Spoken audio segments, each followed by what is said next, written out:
Yes! What is up, suckers? It's previews and predictions time for the biggest games around the world this upcoming weekend. But actually, before we get into those, I'm trying to prove a point to someone. So if you can help me get over 5,000 likes on this, it would be very much appreciated. Also, I got a bonus matchup to talk about first, and it's KSI versus Logan Paul. Popular YouTuber versus popular YouTuber. One with one fight already under his belt when he beat a not really up for it Joe Weller, in my honest opinion, while the other one has no fight experience outside of having to fight through the crowds at VidCon. However, Logan grew up playing sports like American football and wrestling, so he has an athletic base to draw upon, while from what I understand, JJ didn't play anything consistently, and that makes me worried for him a bit because that athletic development at an early age makes it easier to pick up on, let's say, proper boxing technique when you get older. Also, JJ is smaller and lighter than Logan, and in the world of boxing or MMA or any combat sport for that matter, they have weight classes for a reason because it brings balance to all the competitors, which eliminates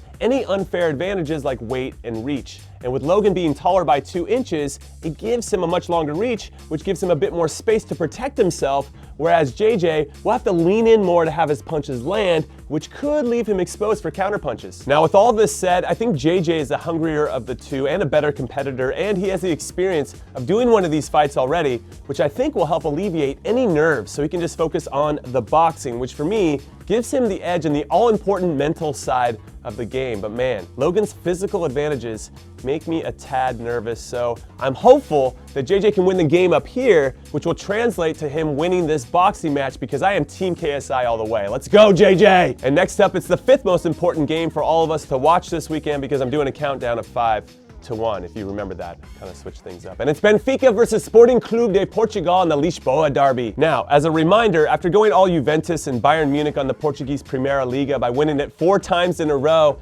Benfica finally lost the title last season to rivals Porto, which makes this league about 1,000 times more interesting. But as you can imagine, Benfica want to reclaim what I'm sure they believe is rightfully theirs, though we could argue it already is rightfully theirs since they have won 36 titles overall, while second place Porto have only won 28. And Benfica's opponent this weekend, Sporting, have only won the league 18 times, with the last time coming in 2002. So maybe they're due this time around to win something again. And if that's the case, then I guess we're going to find out this weekend, especially since this game is at Benfica Stadium where Benfica rarely lose. However, both teams come into this game having won both of their first 2 games of this season. And fun fact, both encounters between them last season ended in draws. But because Benfica seemed to be the more stable of the 2 sides, since Sporting just hired a new manager in Jose Peseiro, who is still probably trying to figure out what his best formation is and who is in his best 11, etc., he's unfortunately going to get punished, or is being punished, for having to play a big derby so early in the season because I like Benfica to win this 3-1. And up next, coming in at number 4, it's the LA derby, El Tráfico between the LA Galaxy and LAFC. And let's start off by giving credit where credit is due because LAFC are having one hell of a debut season in MLS, where they currently sit in 3rd place in the Western Conference, just 3 points off the top,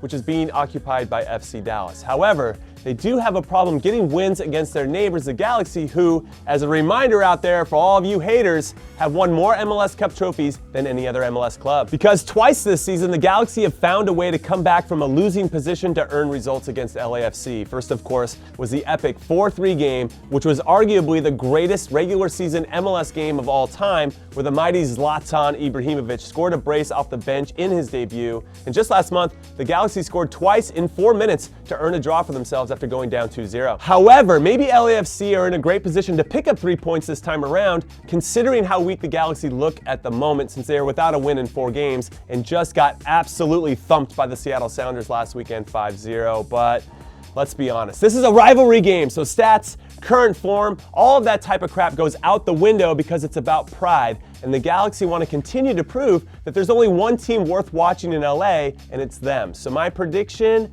I'm going to say it's another high-scoring affair, and I think the Galaxy do it 3-2. And coming in at number 3, it's my favorite matchup of the new Bundesliga season, Borussia Dortmund versus Rb Leipzig, which is a clash of 2 of Germany's most exciting teams and their new managers Lucien Favre for Dortmund and Ralf Rangnick for Leipzig. And as you may or may not know, Favre is no stranger to the Bundesliga. He coached Borussia Mönchengladbach a few years ago, helping them escape relegation after they hired him when they were at the bottom of the table. And then in the following season, which has to be considered somewhat of a modern-day miracle, he got them to finish 4th and into the Champions League, so the guy is not a scrub by any stretch of the imagination. While Rangnick, who is Leipzig's sporting director, is filling in this year before Hoffenheim's Julian Nagelsmann takes over next season, so we should probably think of him as more of a placeholder than a proper coach, which I wonder how the players feel about that. Maybe they don't care, really, since as sporting director, he was still someone that they needed to impress anyway, right? Anyway, when these two teams met at the Westfalenstadion last season, and I know the stadium has a new name, but it doesn't sound as cool as Westfalenstadion, so much better. Leipzig snapped Dortmund's 41-game unbeaten home streak with a 3-2 win, so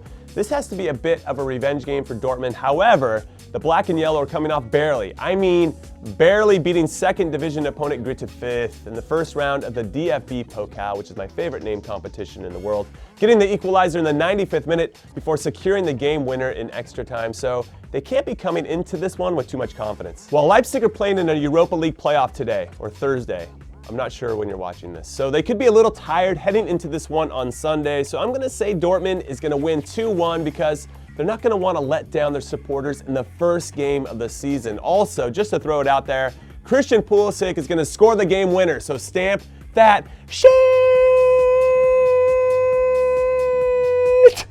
And up next at number 2, it's Arsenal versus West Ham, two London clubs that desperately need to get a win after they both lost their first 2 games of the season, so this should be an interesting affair. If only to see who has the courage to come out and go for it and who doesn't, as they decide to do the opposite and be super conservative in fear of losing again, which is not the right mentality to have. You have to stay true to your vision.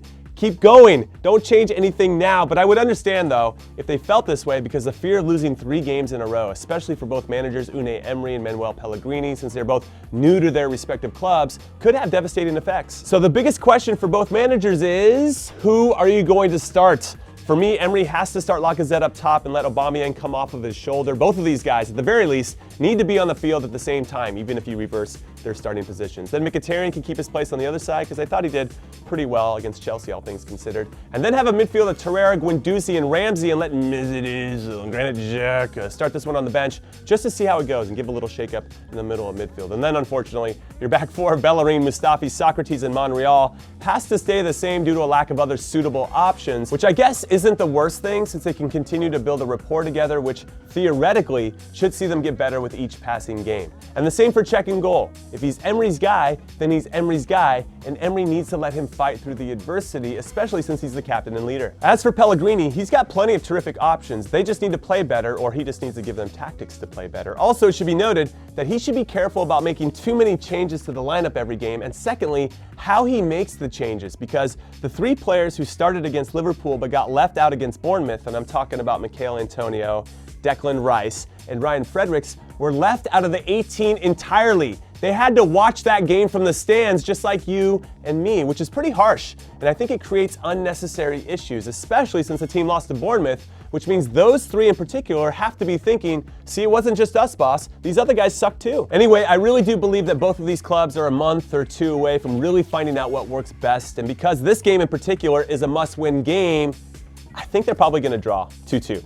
You knew that was coming, with both Arsenal rejects Jack Wilshere and Lucas Perez playing a part in each West Ham goal, just to make Arsenal Fan TV super pissed off. And finally, it's my favorite matchup of the week, Napoli versus AC Milan, because of all the great storylines. First, Napoli's new manager Carlo Ancelotti welcomes to Naples the club he won 2 Champions League titles with. Second, he's also welcoming and competing against his former player who used to do all of the dirty work in midfield, Gennaro Gattuso, who is now the manager of Milan. Third, Milan's newest striker Gonzalo Higuain heads back to his old stomping grounds where he won a ton of individual awards before leaving them for Juventus so he could win some Serie A trophies, so we'll see how he's received by the Napoli supporters. Fourth, this will be Milan's first league game of the season, so it'll be interesting to watch if they can live up to the hype that they've generated this summer based on all of their moves, especially since Napoli already have 1 game under their belt, which was a huge 2-1 win on the road versus Lazio. Fifth, Napoli haven't lost to Milan in their last 7 meetings, but surprisingly, they've been more vulnerable at home in the last season or 2, with 3 of their last 4 league losses coming in front of their home fans. So